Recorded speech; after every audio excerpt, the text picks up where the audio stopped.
The Great Battle on the Volga. Films made by 150 Army cameramen included in this picture.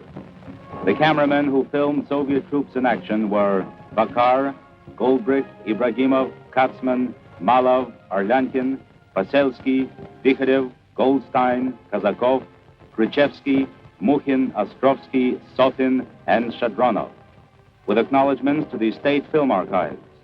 Scenario, Yuri Smirnitsky, directed by Maria Slavinskaya. Text by Alexei Surkov, music arranged by Makarov. Military advisor, Lieutenant General Platonov. Central Documentary Film Studio.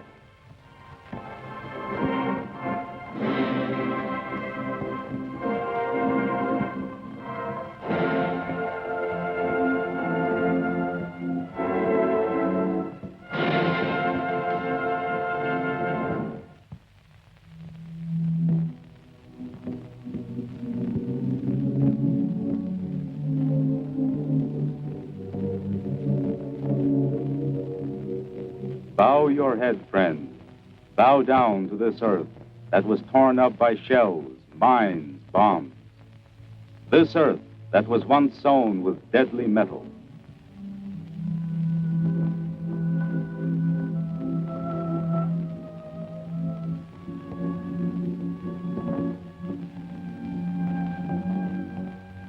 This earth for which the Russian people gave their most cherished possession, their life.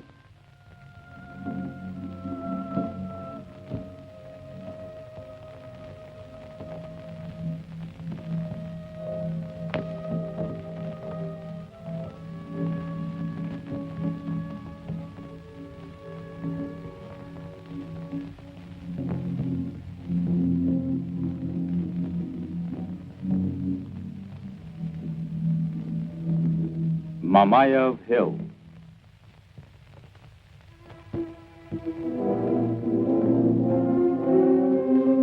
A tornado of war, of blood and death crossed over this place.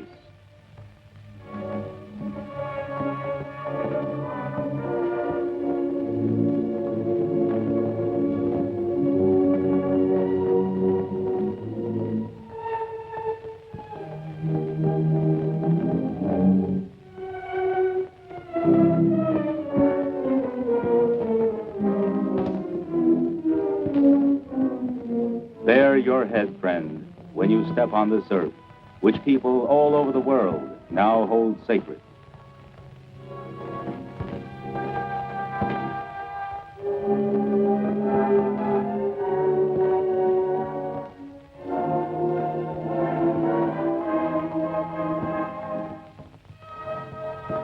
There is a handful of earth from here in the grim Antarctic today.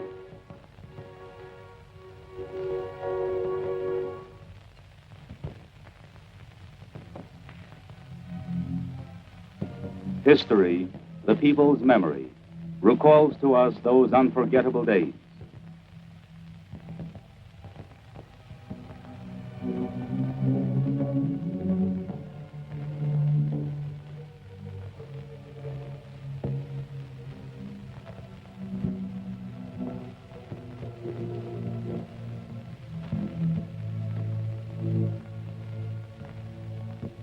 The summer of 1942 was a time of terrible anxiety. The firing line of the Soviet-German front extended hundreds of miles over Soviet soil from the Arctic Ocean down to the Black Sea. There was constant fighting in the key sectors. Battles raged on the Barents Sea. Soviet forces fought the enemy within the Arctic Circle amidst icy cliffs and snow-covered tundra.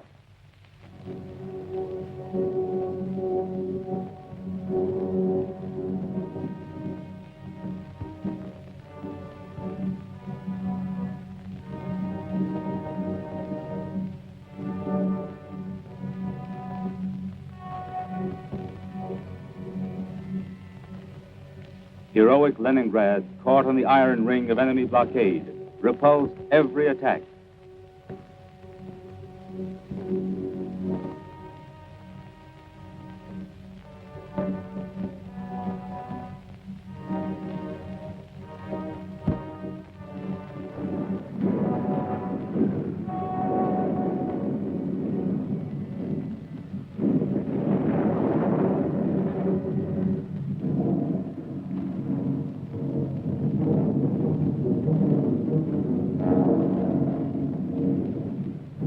troops of the Leningrad Front and Baltic sailors put up a valiant defense of the city.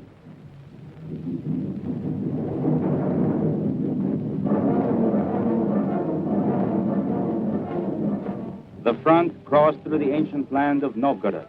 It was there, in the forests of Lake Ilmen, that the Soviet forces wore the enemy out in hard-fought battles.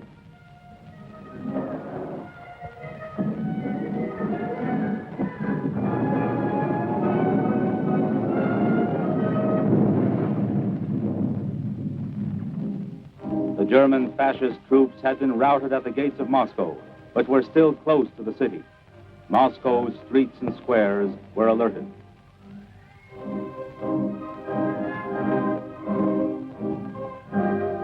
Soviet divisions to the west, covering the approaches to Moscow, were fighting continuously. Although the Red Army did not yet have superiority over the enemy, Soviet troops were consolidating the success won in the Battle of Moscow.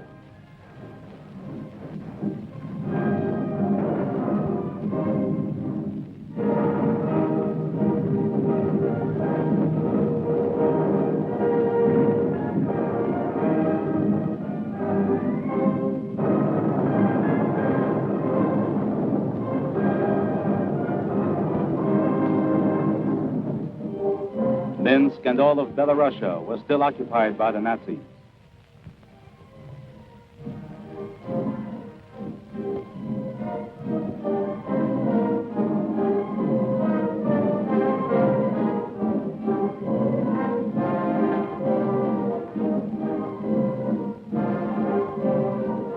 Day and night, their heavy jackboots could be heard as the Nazis combed the streets. During the first year of the war, the enemy had captured a large part of the Soviet Ukraine. The wealth created by the Ukrainian people's hard work was plundered methodically and mercilessly. Trainloads of slave laborers, trainloads of food were sent to Germany.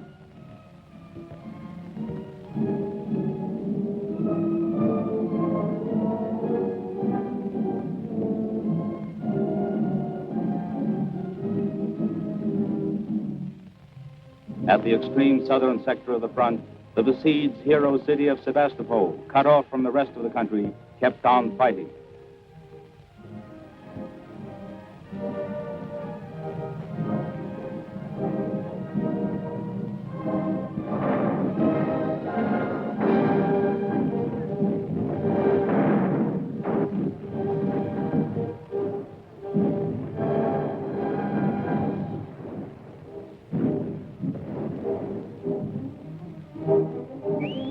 Among the city defenders were sailors of the Black Sea Fleet, known for their stalwartness and bravery in action.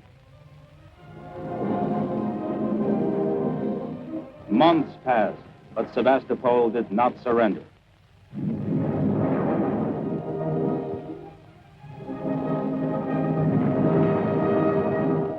Aside from temporary successes, the first year of war brought the German fascist armies severe defeats at Moscow, Rostov-on-the-Don, and Tikhvin.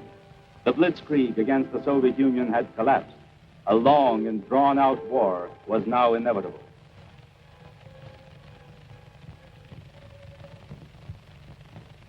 In the summer of 1942, the Hitler Command had concentrated shock groups east of Kharkov and Kursk and in the Donbass, with the aim of launching a major offensive, smashing the Soviet forces in the south and seizing the oil fields of the Caucasus and the rich farm regions of the Don, the Kuban, and the lower Volga. It was also the enemy's intention to cut off one of the key communication lines connecting the Soviet Union with her allies. Hitler's crack troops rushed into the offensive. The second front in Europe was still only a promise, so the German command was able to concentrate more than double the number of Soviet forces in the southwest sector.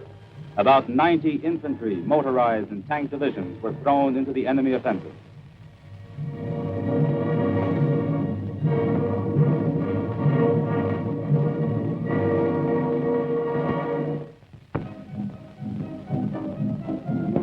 The enemy pressed on towards the Volga and Stalingrad.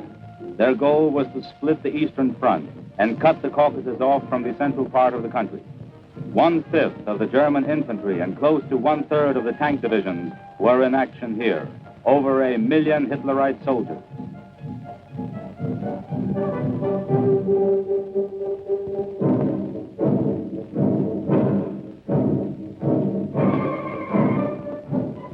The Fuhrer demanded that his soldiers fight on to victory in the East, and so they marched on and on to their doom.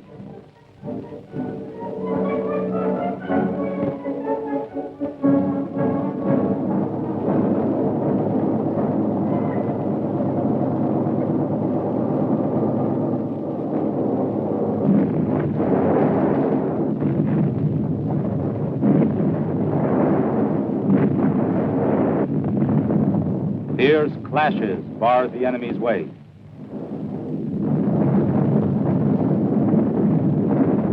But the German offensive on the southwest sector continued.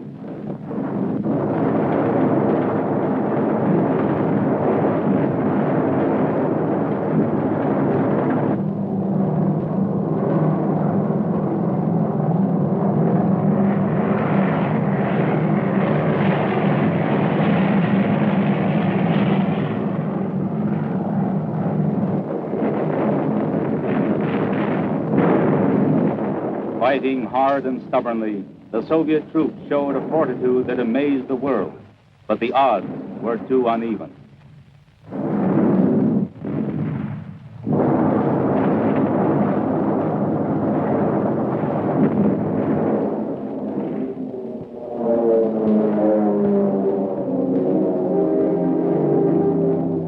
Again, as in 1941, the Soviet people tasted the bitterness of retreat.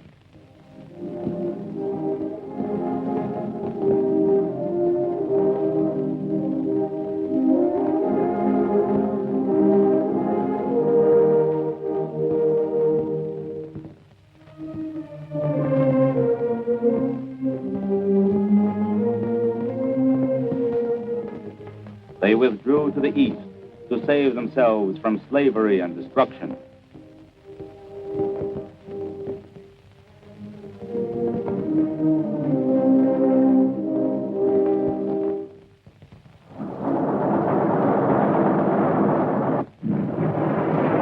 One of the greatest battles of the Second World War began on July 17, 1942.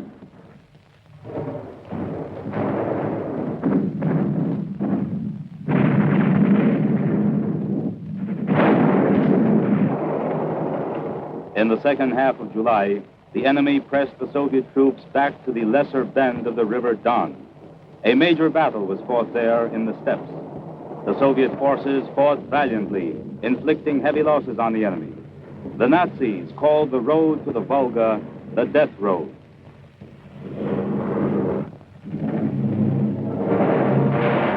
And still, by intensifying the strength of their blows, the enemy reached the Don over a wide front. They crossed the river at many points.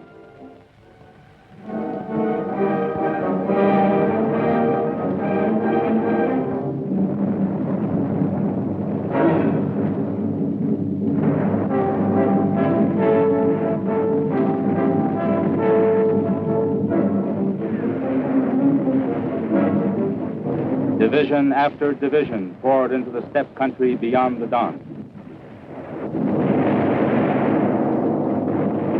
Meantime, the German fascist command on the Caucasian sector sent units from 3 armies against the forces of the southern front. The enemy was in a hurry to capture the grain of the Kuban, and even more important, the Caucasian oil fields. Bomb blasts and the thunder of Nazi tanks shook the Kuban and Don steppes for hundreds of miles around.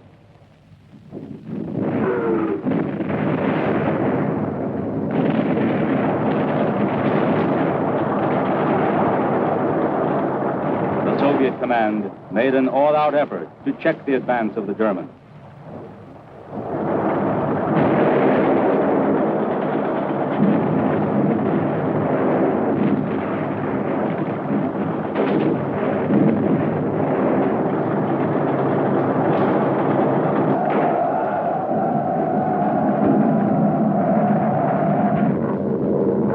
that time, the enemy still had the advantage in the air. But Soviet airmen were fearless in battle. They gave their troops good support from the air.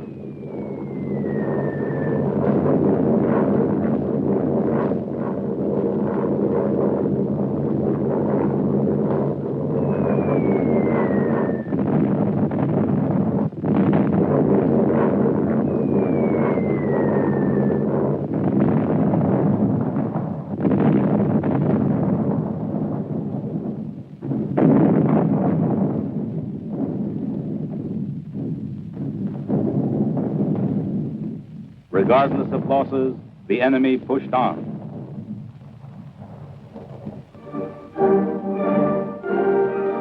Stalingrad was in mortal danger. The local party committee called civilians and soldiers to the city's defense.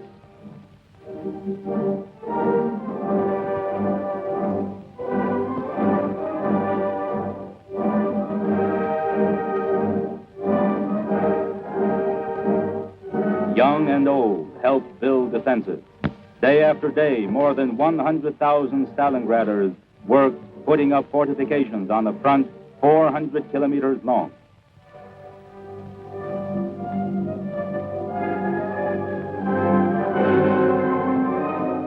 Soldiers worked alongside the townspeople.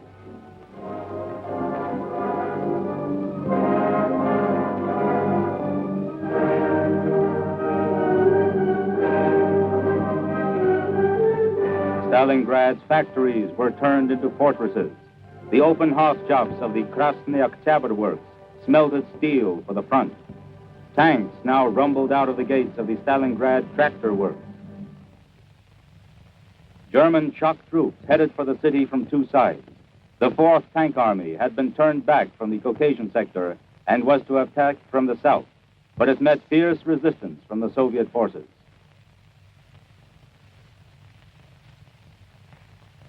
The 6th German Army struck from the west, and after a 3-day battle, effected a partial breakthrough to the Volga near the industrial settlement of Rynok.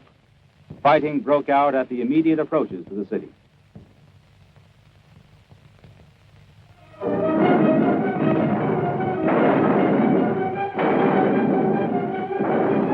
Pressure was increased all along the front. Nazi forces had come right up to the city. They cut off the railway connecting Stalingrad with Moscow.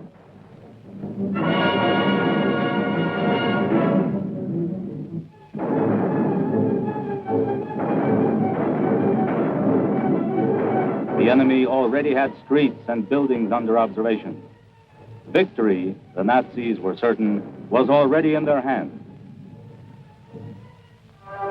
But the Stalingrad Defense Committee and the Regional Party Committee were resolute in their determination to defend the city.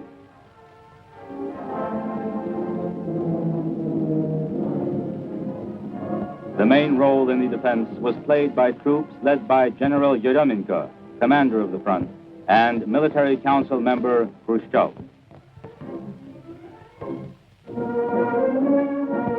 During those critical days, the people of Stalingrad joined civil defense battalions.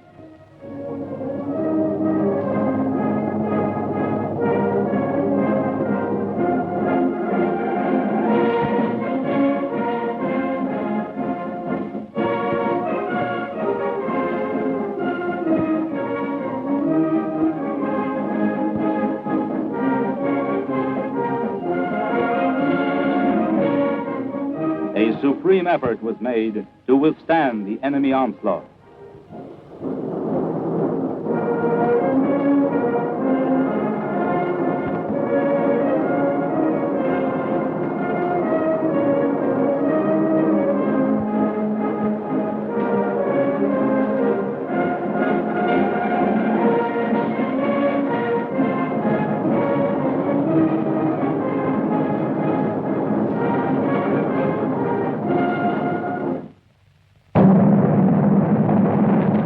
The enemy set August 23, 1942, as the date of a massive attack from the air to smash the city's defenses. Hundreds of planes with black crosses on their wings carried bomb loads to Stalingrad.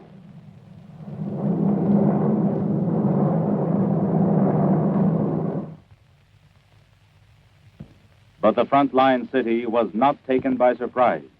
Vigilant watch was kept over the skies above the Volga.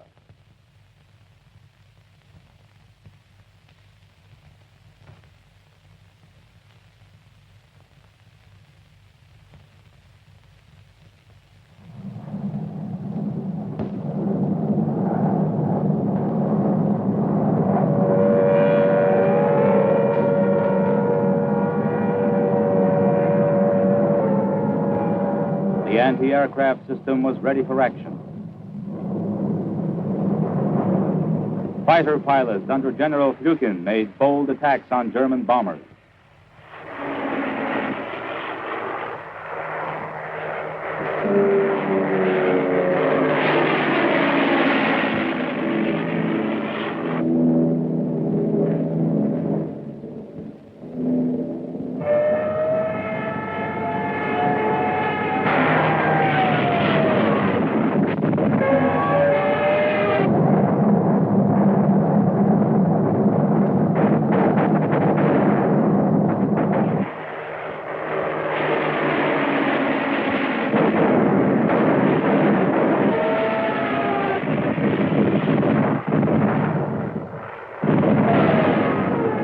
And many a fascist plane failed to carry out its mission.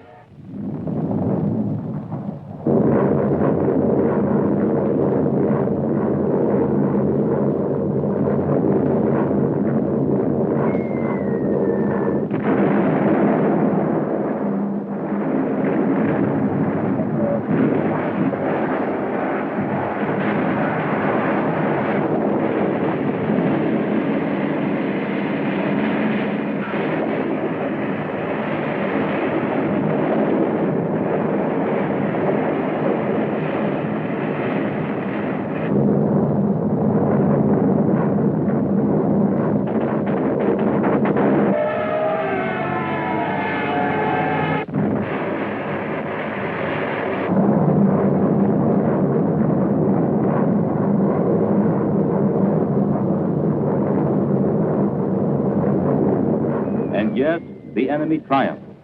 2,000 bomb hits in one day.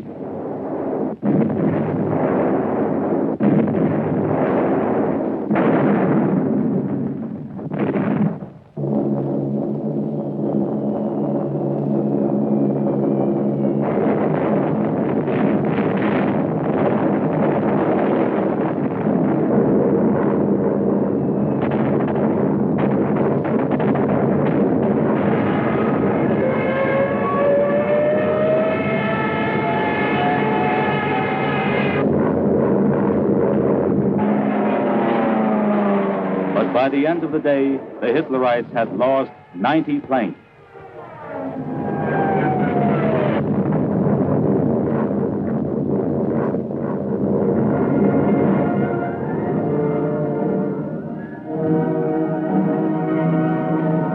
German flyers boasted they had turned the city into a fiery hell.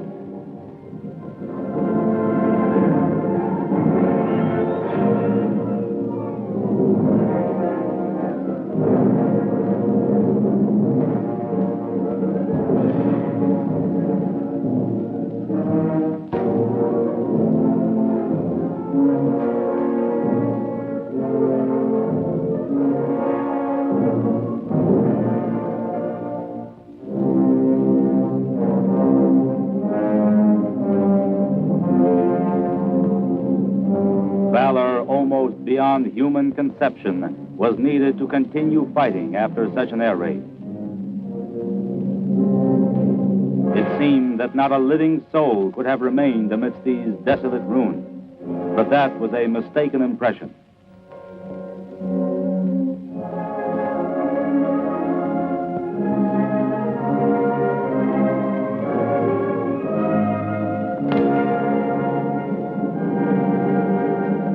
The survivors left their city, now reduced to ruins by fire and metal, and retreated beyond the Volga.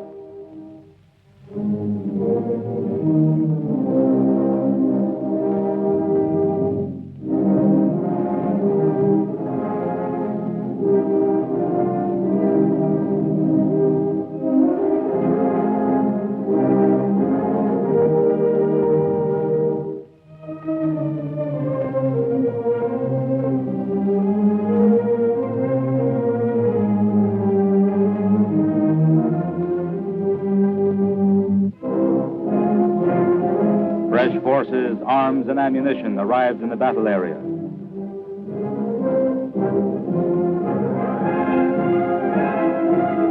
Red Army reinforcements approached the city along the Volga and on roads across the steppes. They had been sent to defend the Volga stronghold, and they took up positions on the front line.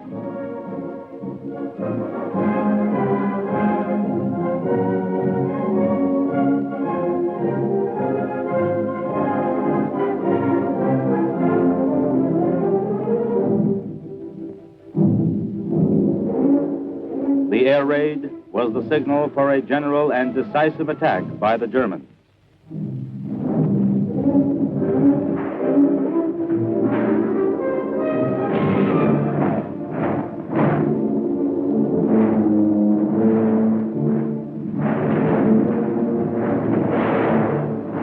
They were in the city and certain of victory.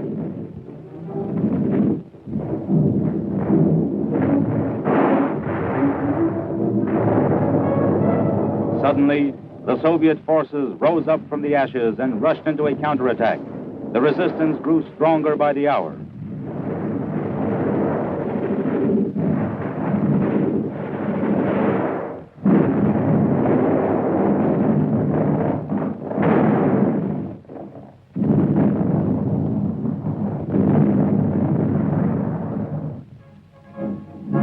Hitler had congratulated his generals too soon.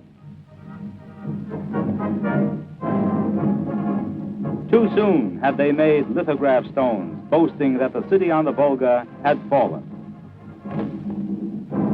Too soon had they struck this medal in honor of the city's capture.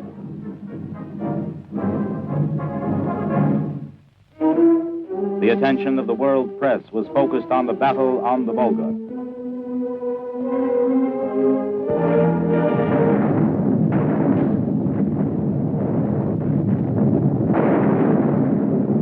In September, the troops of the Stalingrad and southeastern fronts struck a number of counter-blows that weakened the enemy. In the city itself, General Shumilov's 64th Army and General Chuikov's 62nd Army waged a heroic defense. To the north and south of Stalingrad, the armies led by Generals Kuznetsov, Kozlov, Malinovsky, Tolbukhin, and Trufanov engaged in bitter fighting.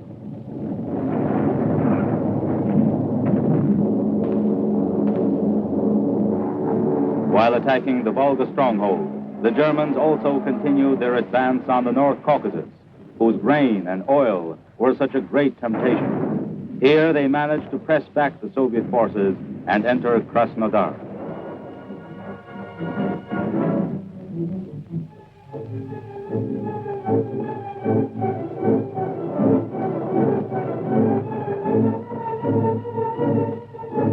The oil district of Maikop was likewise occupied.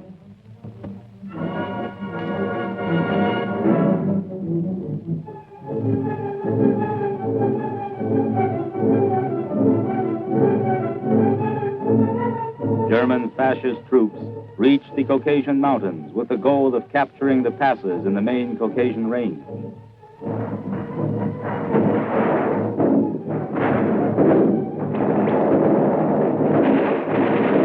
Special service units were sent into action against the German mountain troops.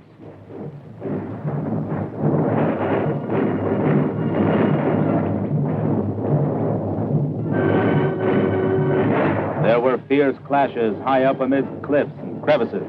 The enemy's way to the southern slopes of the mountains was barred.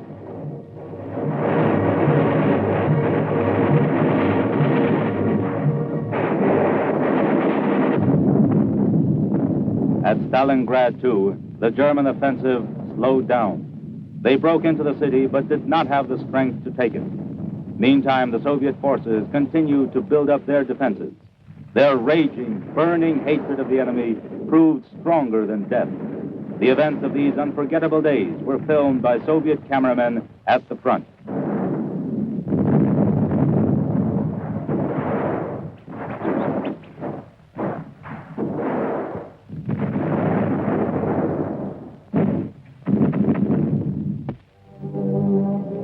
The 62nd Army of the Stalingrad front, which had been squeezed right up to the Volga, fought under unbelievably hard conditions. The defense belt, 25 kilometers wide, and from 2.5 kilometers down to only 200 meters in depth, was under fire by all types of enemy arms. The dugouts of Army headquarters on the steep bank of the Volga were like birds' nests in the sand. The military council of the Army, headed by General Chuikov, who was in command, guided the defense operations from here.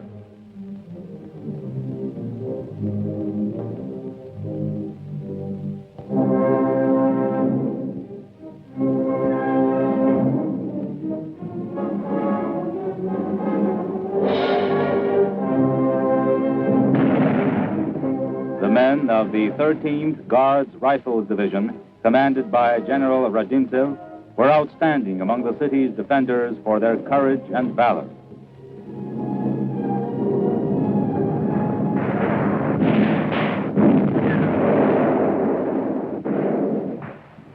Stubborn fighting with heavy losses now moved into the streets of the city.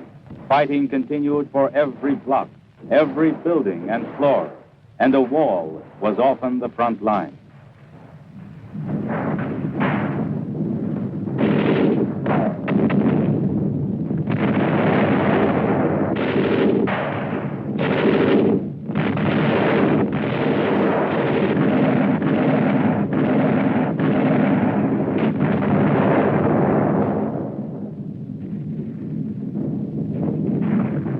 Sniper Anatoly Chekhov shot down many a German soldier and officer.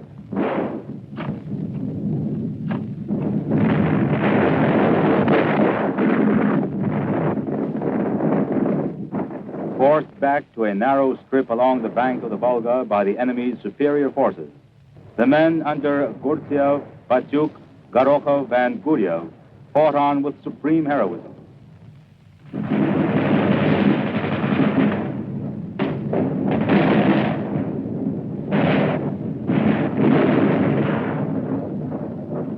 History has not left us the names and ranks of those who laid down their lives in the fighting on the Volga. But the Soviet people cherish beyond measure even these nameless film records.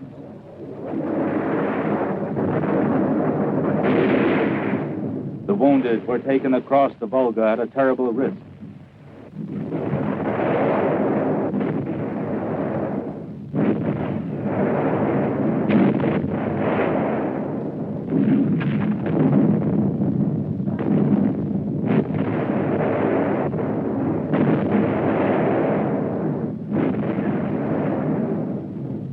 This was known as Ludnikov's Island. Completely surrounded, it was a pock of resistance which for 70 days fought a defense to the death. The 138th Division under Colonel Ludnikov prevented the enemy from reaching the barricade works. This small piece of land on the riverbank has become a legend. It extended 400 meters along the front and was 300 meters in depth. From here, reports were sent to Army headquarters. These brief words meant so much. Exceptionally hard, fierce fighting. 14 enemy attacks repulsed by artillery fire, counterattacks, and hand-to-hand combat. The enemy has reached the Volga on both sides. They're firing straight through the division's formation. It was impossible to stand up to this, and yet they did it. Not a step back. The party's order came through, and that meant an order from the whole country and the Soviet people.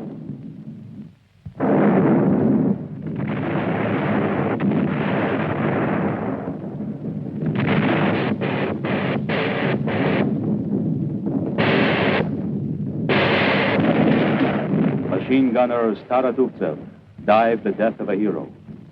It was an unwritten law of frontline brotherhood that the living gave an oath to those who had been killed. We'll stand to the death. An unforgettable page in the history of the Battle of Stalingrad was Sergeant Pavlov's house, where a small garrison kept up a defense for 2 months. Shoulder to shoulder they fought, Lieutenant Afanasyev, Guard Sergeant Yakov Pavlov, Privates Ilya Voronov, Faizaran Ramazanov, Ahmed Turdiev, Nikolai Masyashvili, and Vasily Glushchenko. There were others, too. Many of them known, still more unknown. These are just a few names and facts from the frontline history of those grim days.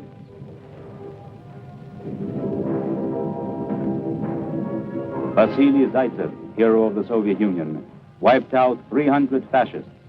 A super sniper was brought especially from Berlin to get rid of him, but Zaitsev got him, too.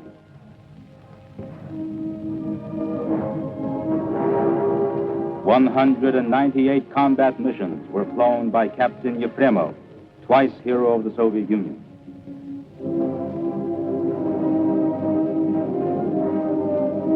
Red Army men Alexei Vashchenko and Nikolai Serdyukov sealed up enemy firing positions with their own bodies. After pouring liquid fuel over himself, Private Mikhail Panikacha hurled himself at a German tank, a living torch, and set it ablaze. Ilya Kaplunov of the Soviet Navy destroyed 9 tanks in a single battle, the last after his own leg had been torn off. Matvey Putilov of the Signal Corps was mortally wounded, but clenched the ends of the wire between his teeth so that communications continued to function. Captain Ruben Ibarudi, hero of the Soviet Union, son of the splendid daughter of the Spanish people, Dolores Ibarudi, fell the death of the brave along the Volga. Eternal glory to the heroines of the Battle of the Volga, Olga Kovalyova, member of the Communist Party. She smelted steel during the war and then volunteered for the civilian guard. She was killed in the fighting for the Stalingrad tractor works. Another woman to meet a heroic death here was Gulia Karalyova, stretcher bearer, whose name was entered forever as an honorary member of her unit. Natasha Kachuevskaya, also stretcher bearer. Defending badly wounded men, she waged a single-handed battle and with her last grenade blew herself up together with the attacking Germans. The Soviet people were unshakable in that terrible ordeal. They had faith in the triumph of the socialist system. I want to go into battle a communist. That was how applications for party membership often began, and there were many of them. The most stalwart of all joined the party.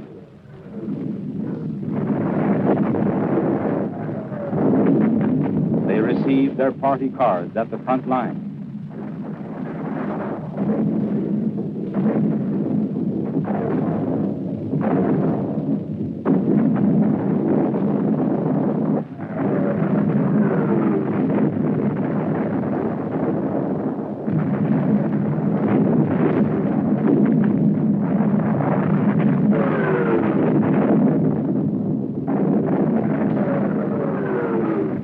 In the Volga River Fleet and Red Navy landing troops fought with the city's defenders.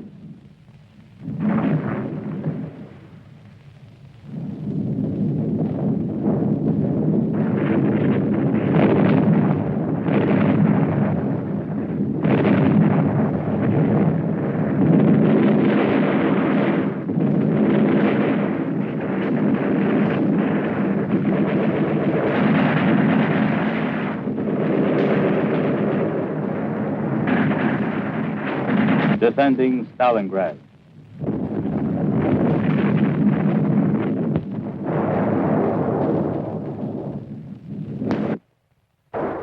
The enemy broke in factory district and every shop became the scene of fierce fighting. Here you see the Nazis in action. Look closely. This film was shot by their own cameramen. You see how uncertain and cowardly their movement has become. Death lurks behind every corner.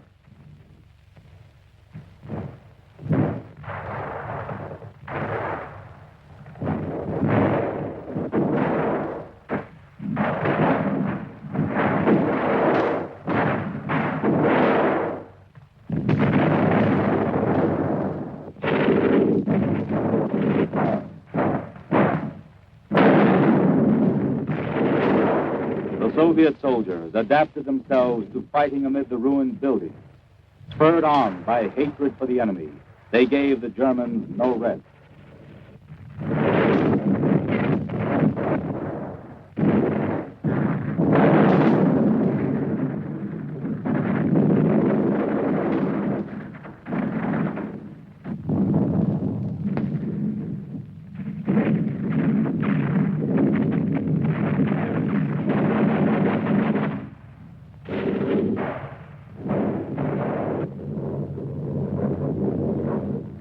Badly entangled in street fighting, the Germans attempted to crush the Russian defenses from the air.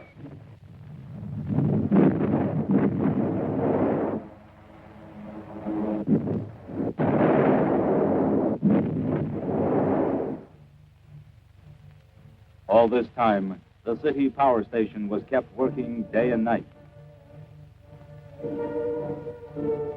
People took refuge in special bomb shelters, and even 130 direct hits could not put the station out of commission.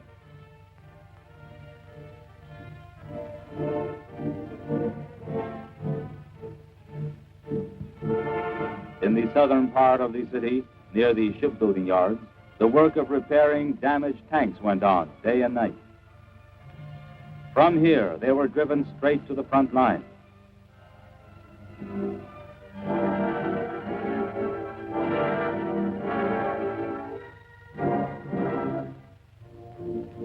In this terrible battle, the defenders of the hero city were not alone.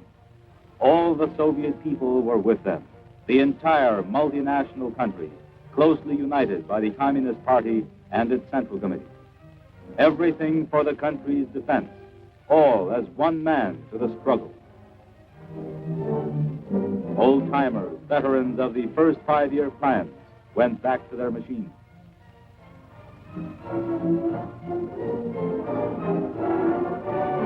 Young boys, little more than children, took the places of their fathers and older brothers who had joined the forces.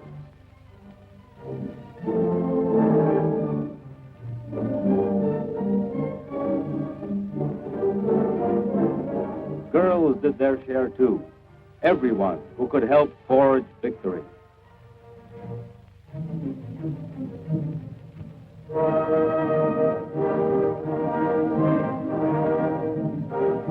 Countless times, the men in the trenches or the enemy rear were grateful to these women.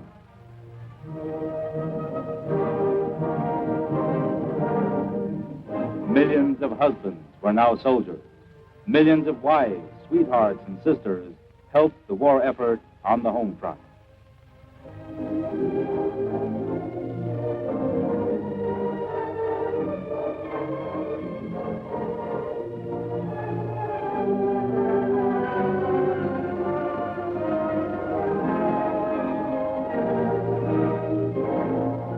Men who had driven tractors and harvester combines were now driving tanks on the battlefield. It was the women who plowed, planted, and harvested. In the republics of Central Asia, women grew food for the front.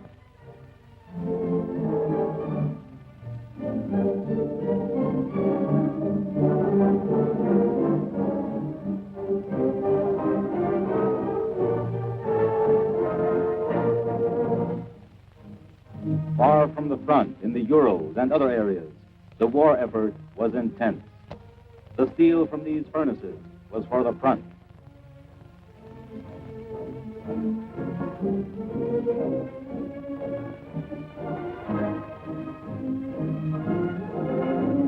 More tanks, more fighting machines of all kinds were urgently needed. More bombers and fighter planes.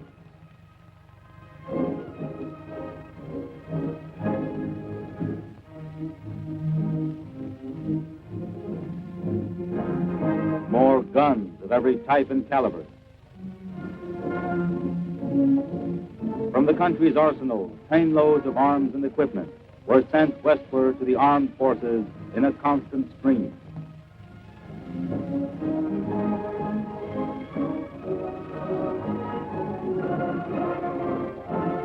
On decision of the State Defense Committee, fresh units and formations of all arms were brought up to the battle area.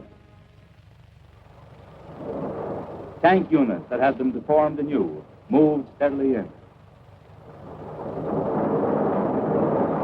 The reserves sent into the fighting were now well equipped, well armed, and well trained.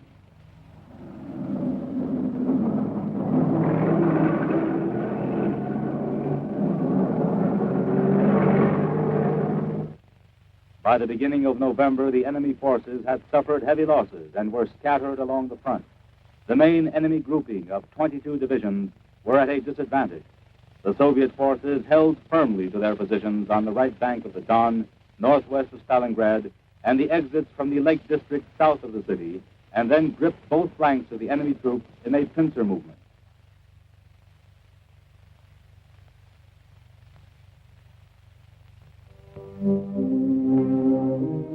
In the meanwhile, preparations were underway under the leadership of the Communist Party Central Committee for a decisive Soviet offensive. A plan was worked out to smash the German fascist forces at Stalingrad. This tremendous military operation was to be carried out on 3 fronts. The shock troops of the southwestern front were to penetrate the enemy defenses at the junction with the adjacent Don front, and by rapidly advancing to the southeast, reach the River Don in the enemy rear, thus cutting off their retreat to the west. Then the forces of this front were to link up with the Stalingrad front. Shock troops on the Stalingrad front were to break through the enemy defenses south of the city, advance northwest, and link up with the forces of the southwestern front in the area of Kalach. This would cut off retreat to the south and southwest. The troops of the Don front were to strike 2 auxiliary blows, one to the southeast to paralyze the enemy's defense on the right bank of the Don, the second southward along the left bank to cut the Germans off from their grouping on the Volga.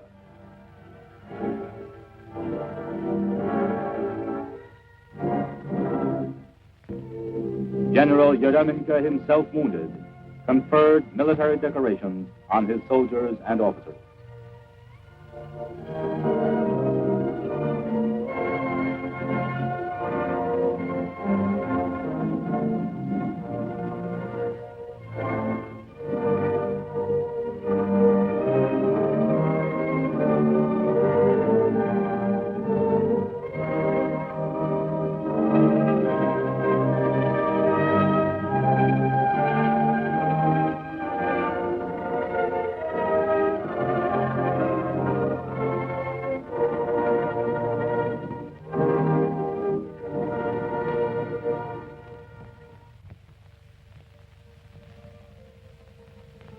Life went on while the offensive was being prepared. The grim, comfortless life of a soldier.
Unknown to the enemy, the Soviet command was concentrating reserves and equipment ready for action. Work continued day and night on the Volga crossing. This was a front line in every respect, and thousands of people displayed courage and endurance under constant enemy fire.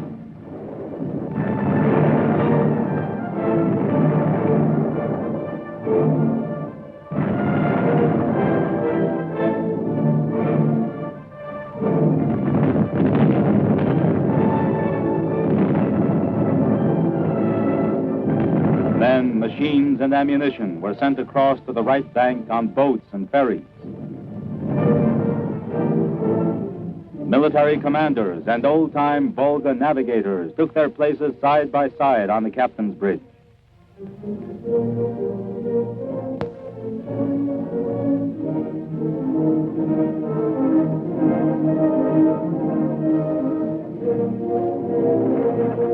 Step by step, with the utmost persistence, sudden death was prepared for the enemy.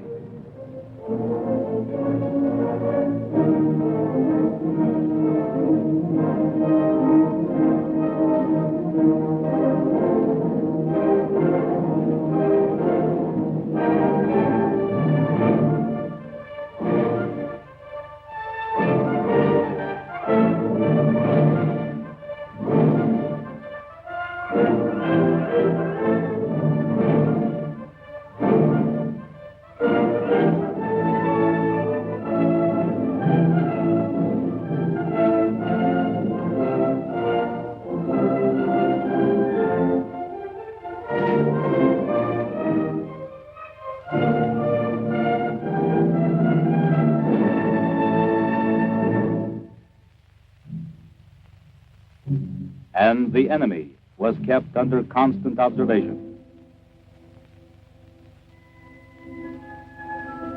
Officers reconnoitered enemy positions from advance observation posts.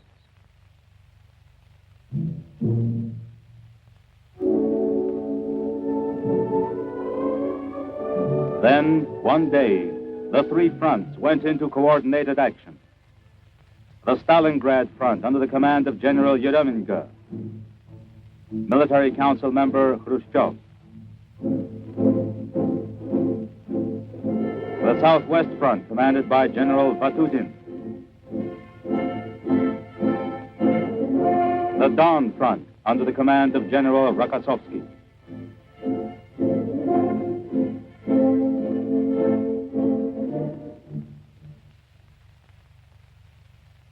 A crushing mass artillery blow was launched on the 19th of November.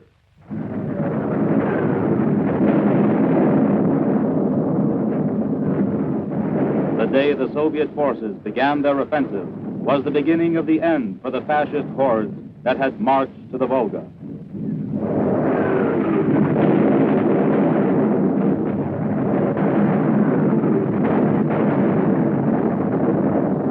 An avalanche of fire and metal was poured on the enemy from thousands of guns.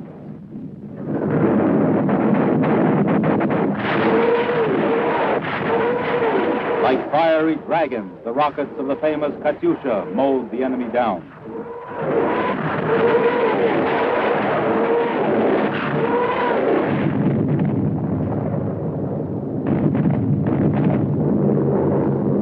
Enemy positions were heavily bombed by flyers in the Air Force armies commanded by Generals Kryukin, Rudenko, and Krasovsky.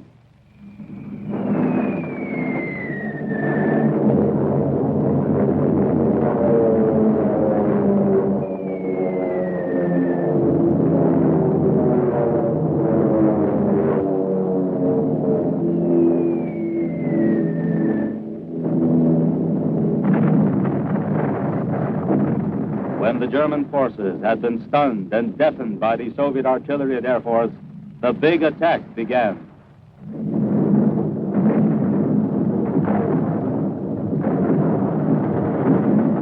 Wide breaches were made in the enemy defenses. Through these, Soviet tanks pushed ahead with the purpose of linking up with the troops of adjacent fronts.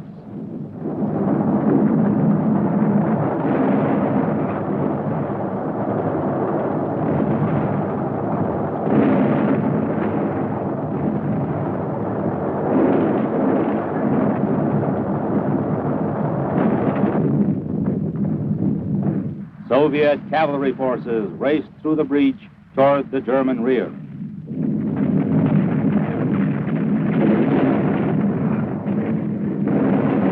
After breaking through the enemy defenses, the troops of the Southwestern Front pushed ahead in a vigorous drive to the southeast, bound for the Don River crossing.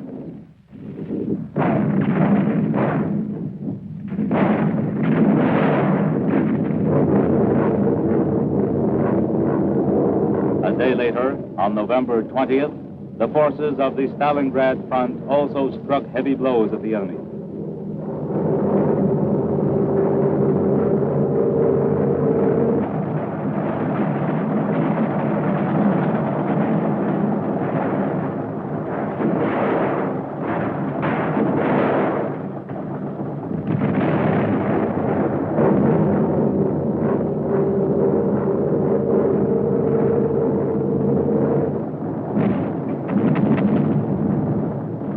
And on the 5th day of the victorious offensive, advanced units of the southwestern and Stalingrad fronts met in the snow-covered steppes near the village of Savetsky.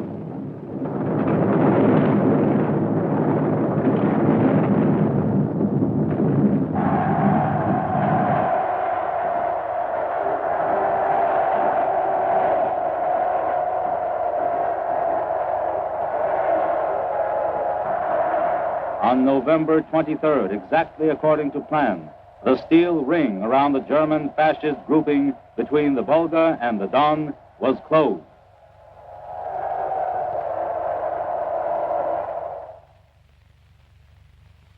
By December, the Nazi forces, surrounded on an area 30 by 40 kilometers, were separated from the remainder of their troops by 100 to 150 kilometers. To relieve their encircled grouping, the Germans now formed a new group of the Don Army under the command of Field Marshal Manstein. It advanced from the Kotelnikovo area in order to join the encircled forces. The enemy onslaught was repulsed by the 51st Army under General Trufanov and General Malinovsky's 2nd Guards Army. The Soviet forces pressed ahead on the Donbass and Rostov sectors, threatening the enemy's entire southern grouping and forcing the Germans to make a hasty retreat from the North Caucasus. The fate of the enemy's surrounded troops was now decided. The Nazi command tried to use transport planes to supply their forces with food and ammunition.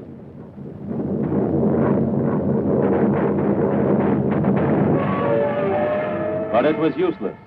This scheme was frustrated by hurricane fire from the Soviet anti-aircraft guns and attacks by fighter planes.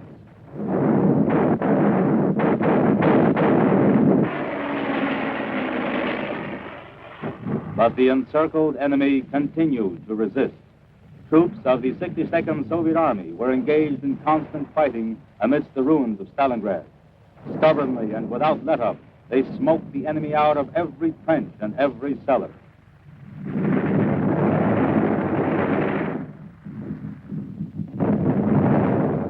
The fighting initiative was now in the hands of the Russians. The end was drawing near.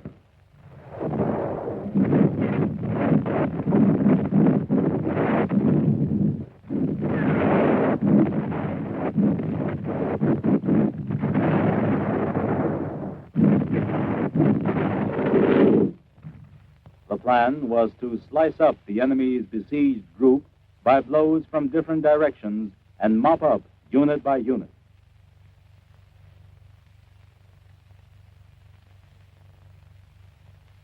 The Soviet command, through the headquarters of Artillery Chiefs Marshal Voronov and General Rokossovsky, in a humane move, on January 8, 1943, sent envoys to the enemy troops with an ultimatum to surrender.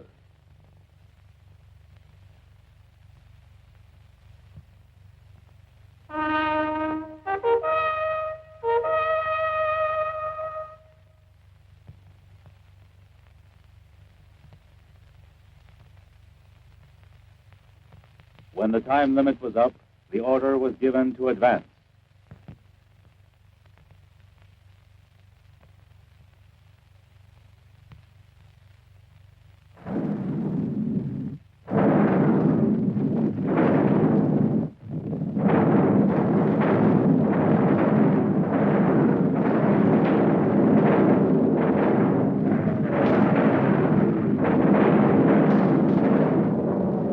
Enemy positions were bombed steadily.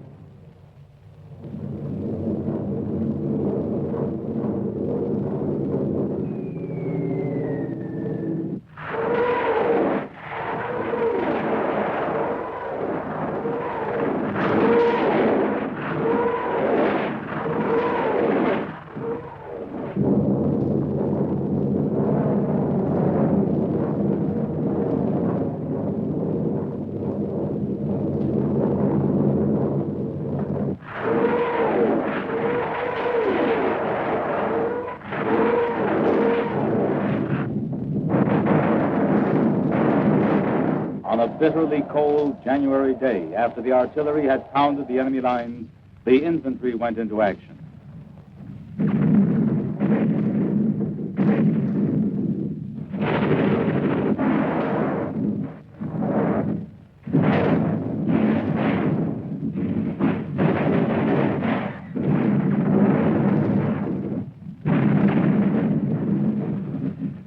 trapped Nazi forces suffered enormous losses.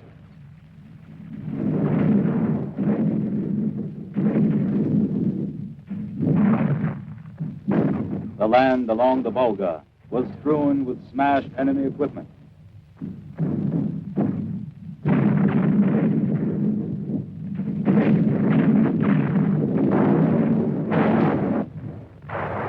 In this final battle, the men in all arms of the service showed true valor and heroism.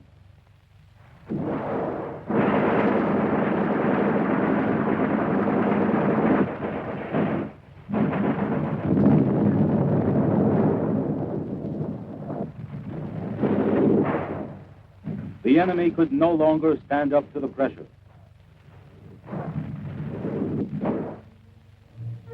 Those who had come to the Volga as conquerors now began to crawl out of their shelters, emerging from cells and dugouts.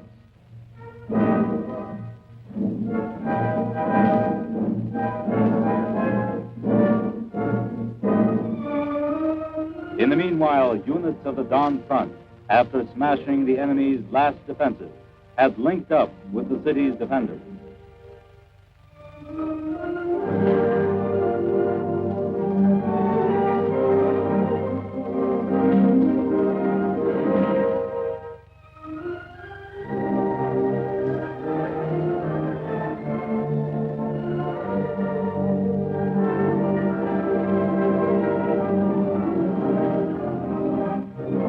The defenders of Stalingrad had withstood 700 fierce attacks. 2 million men had been engaged in the great battle. On the 2nd of February, the last volley was fired.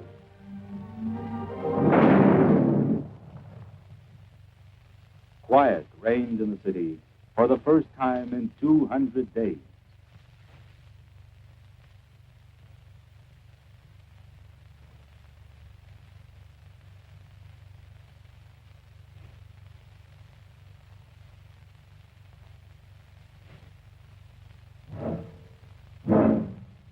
The enemy was completely routed, and a mass surrender began.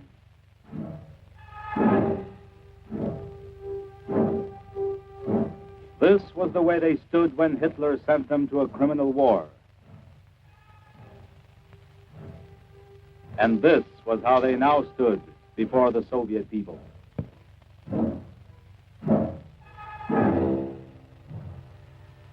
This is the way they received their Iron Crosses after Paris. And these were the crosses they got in Soviet Russia.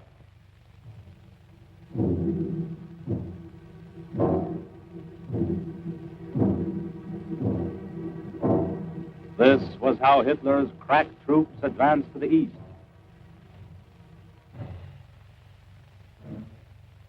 And this was the way they left the banks of the Volga.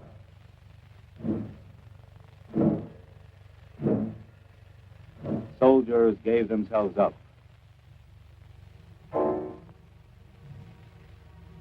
Officers surrendered.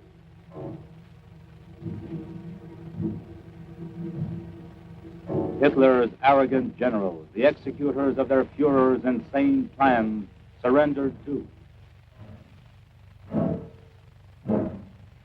The commander of the 6th Army, Field Marshal von Paulus, also surrendered.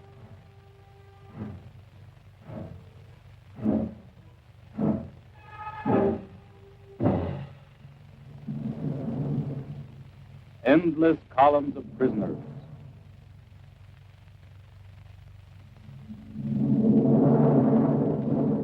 The Soviet forces smashed 5 fascist armies in the fighting between November 19th and February 2nd.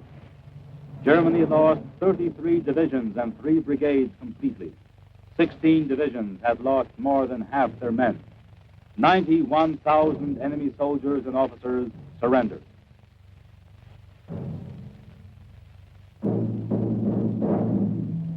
During the last days of the battle, the Nazis left an enormous graveyard of tanks, artillery, planes, motor vehicles, and armored carriers.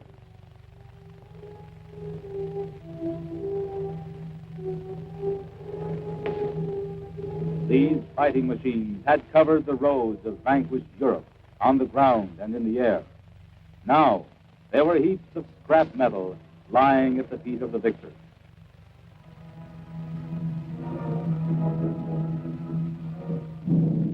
Never in the history of warfare had a huge army suffered a defeat like this. The great battle on the Volga ended in a brilliant victory for the Soviet troops and was the turning point of the Second World War.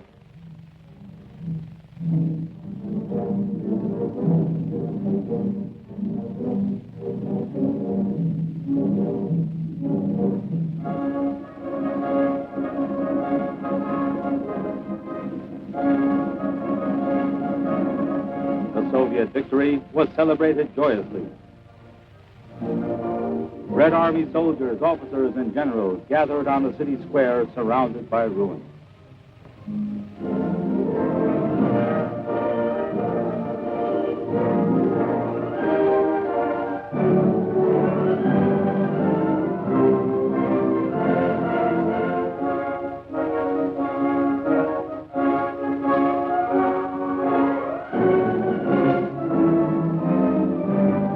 Khrushchev, member of the Political Bureau of the Communist Party's Central Committee, spoke on behalf of the party and all the Soviet people as he congratulated the victors and spurred them on to the final defeat of the enemy.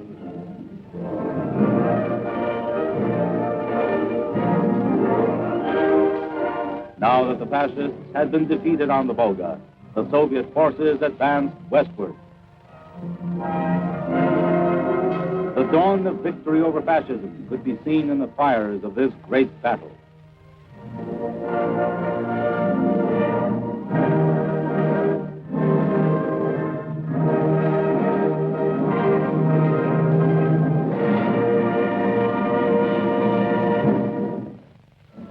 The Volga, the Kursk Bulge,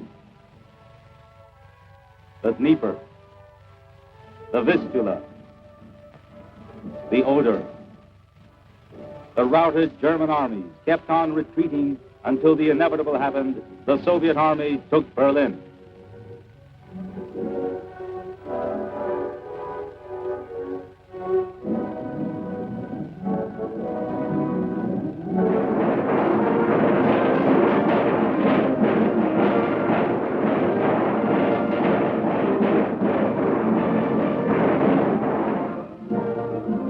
Hitler Germany surrendered unconditionally.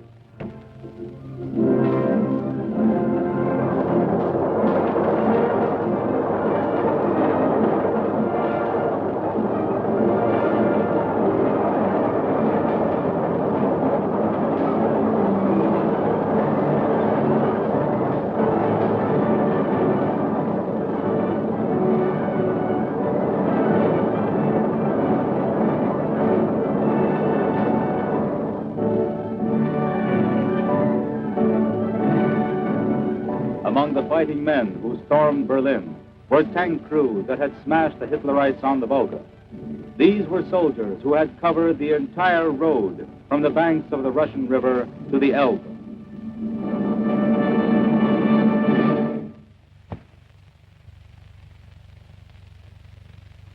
And now, take a final look at the hero city as it looked, ghastly but proud, when the battle was over. This is a story to tell your children and your grandchildren.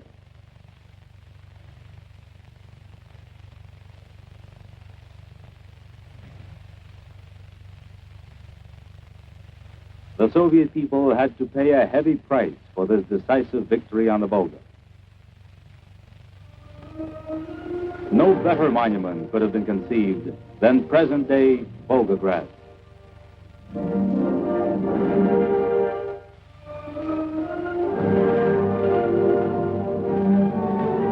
The Soviet people do not bear ill will, but looking at what they have built up, can you ever forget the ruins and issues of war?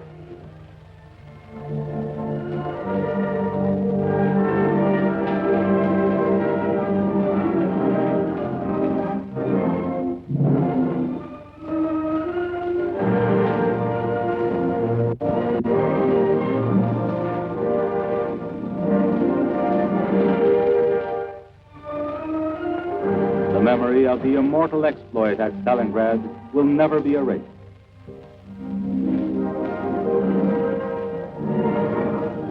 This was an exploit of another kind, an exploit by building workers. They found the ruins of the old tractor plant and gave it.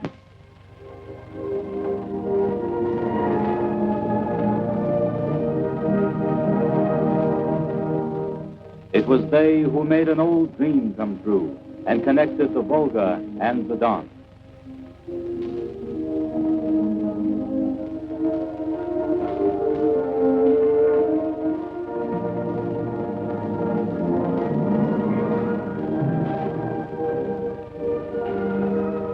They harnessed the Volga and channeled it into turbines.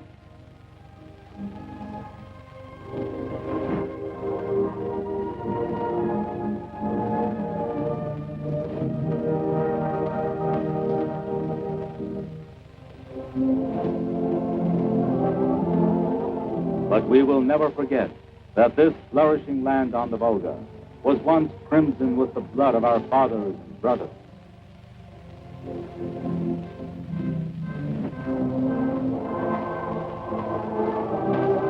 We will never forget.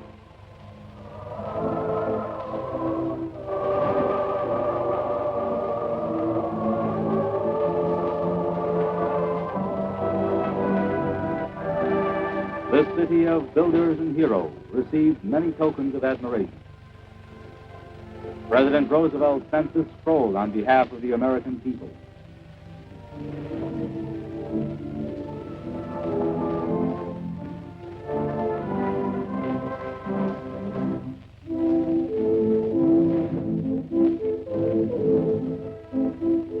This symbol of victory was a gift from the King of England.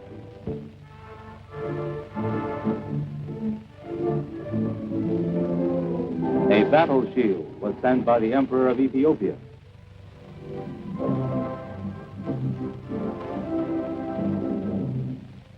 The seal of Coventry was a fraternal gift from the British town, which also suffered the horrors of war.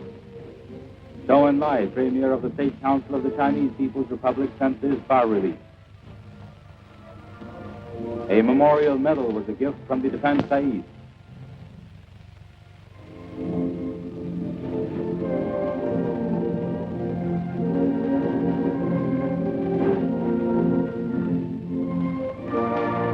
Visitors from all parts of the world bow their heads in memory of the heroes of this battle. A delegation from France.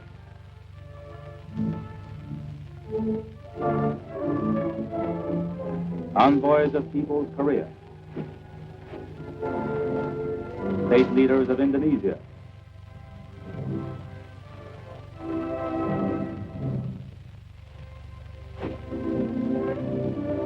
The Federative People's Republic Slaviya.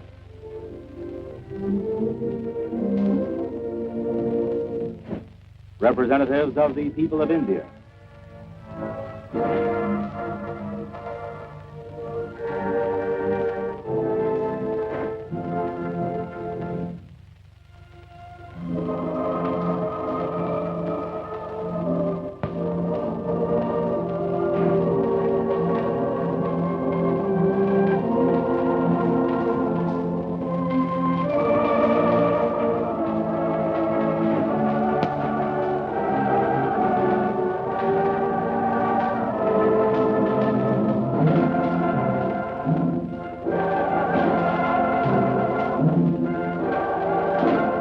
Glory to the hero city on the Volga.